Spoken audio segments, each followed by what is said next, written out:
Welcome to the first of 3 lectures on the shoulder mechanics. This lecture is going to focus on the sternoclavicular joint, or the SC joint. As we talk about the shoulder joint, you'll notice that there are 3 specific bones that we are dealing with. We have the clavicle here. We're going to be focusing right there on the SC joint, but you also have the acromion, which is part of the scapula, and then you also have your humerus bone. It's going to be important to understand how all these 3 bones connect to make sure that the 4 joints move in a consistent motion. As we go through this, there are going to be certain osteokinematic motions that the shoulder does. We're going to use the check mark to represent flexion.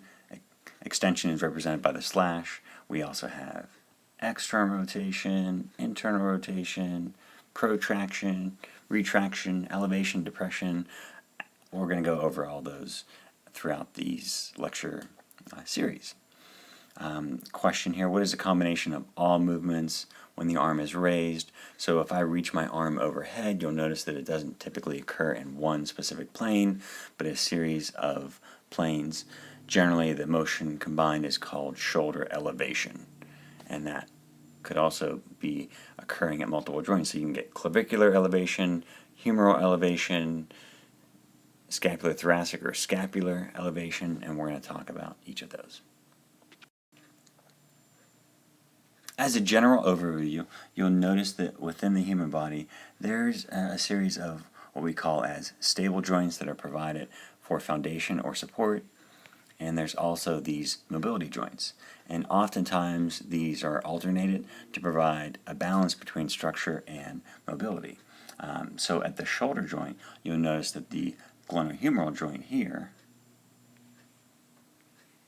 is really designed for mobility. It's not pictured here, but the scapulothoracic joint would actually be a stability joint to stabilize the movements. And then also pictured here, scapulothoracic joint. Remember, the scapulothoracic joint doesn't actually attach to the human skeleton. It sort of floats on top of the rib cage, but by being bound somewhat to the rib cage, it provides a stability as we do overhead movements, and that is important. So that's an overall summary. There's a statement here at the bottom which we repeat a lot in physical therapy, and that is that you need proximal stability for distal mobility. So if there's proximal stability up here at the scapulothoracic or sternoclavicular joint, you can have distal mobility at the humeral joint. And that's how that concept would apply. We'll get more examples of that. So let's talk a little specifically about the SC structure and what this is made up of. You could see here that the SC joint, let me just zoom in a little bit there. You could see that the SC joint has the contact with the manubrium there. You also see a lack of contact there, so we'll discuss each of those. It is defined as having these 2 shallow saddle-shaped structures, so one convex and one concave. So there's the convexity there and the concavity there of the proximal end of the clavicle. That makes the osteo and arthrokinematics a little bit unique, and particularly the arthrokinematics would alternate between convex on a concave or concave on a convex.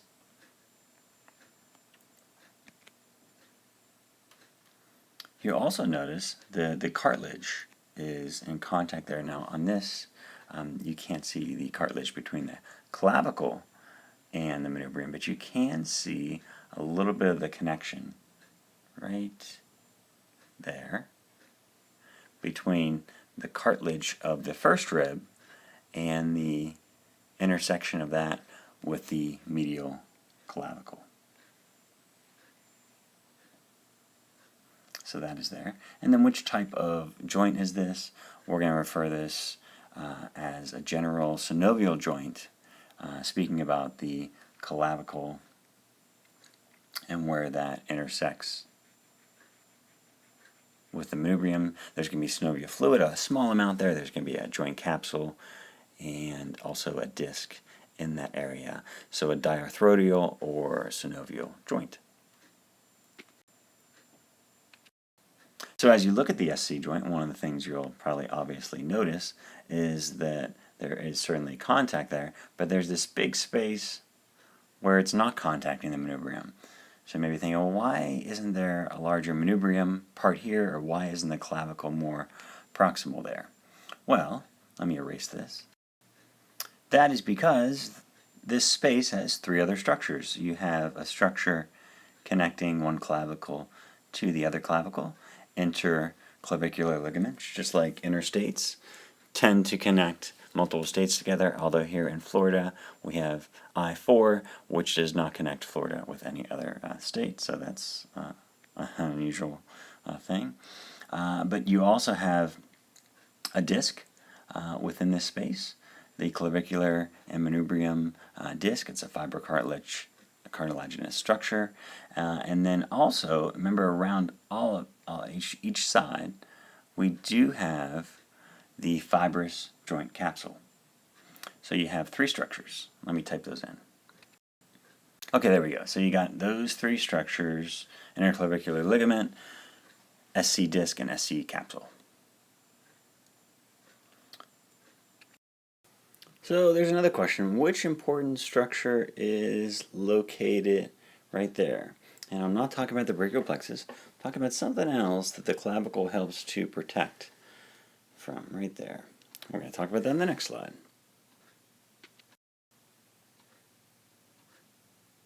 So in this slide, I took a few screenshots from the Visible Body app, which you have access to online.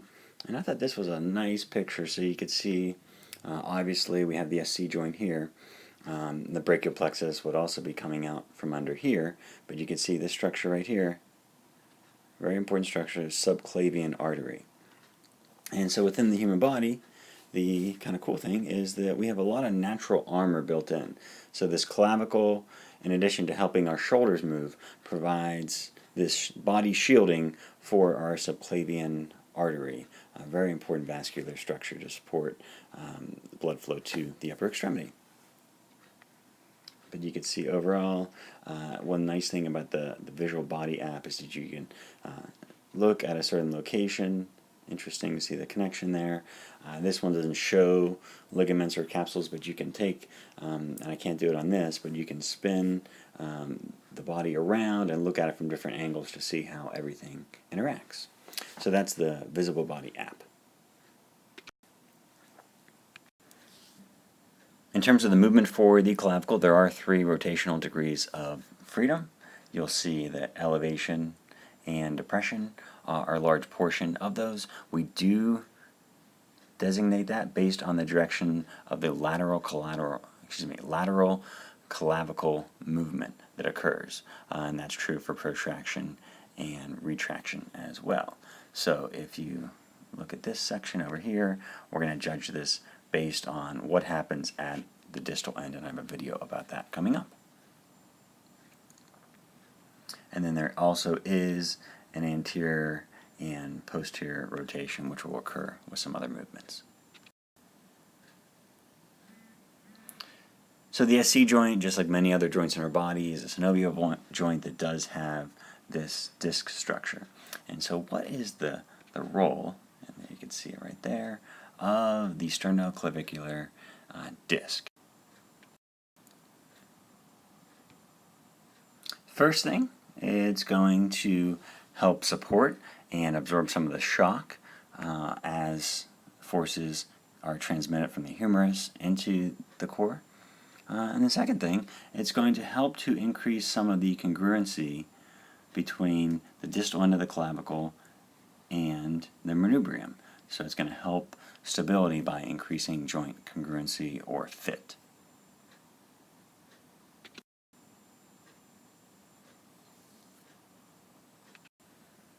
So on this side, you'll notice that there are 3 compartments to this joint. It's really just three territories. You have the lateral compartment between the disc and the clavicle. You have the medial compartment between the disc and the manubrium, and then you have this third compartment, the costoclavicular compartment, right in there between the first rib and the SC joint. So like most joints in the body, the SC joint relies on ligaments to hold it together, and in particular there are three ligaments that we will overall discuss. There is the SC ligament, and there are anterior and posterior portions to that, and for that reason they limit anterior to posterior and posterior to anterior translations. We also have the costoclavicular ligament. And here you go, and this is divided up into two layers or laminars. It's going to work to limit clavicular, there we go, I typed it for you, limit clavicular elevation, and based on the positioning of that, you could probably see why. And then also, very important, we have the interclavicular ligament connecting both sides, right and left sides of the body via the clavicles. And then let me type in here, so this is going to limit the opposite, depression. So there you go there, limit depression. Which would also protect the subclavius, because if the clavicle does depress further, it would bump into either the brachial plexus or subclavian artery.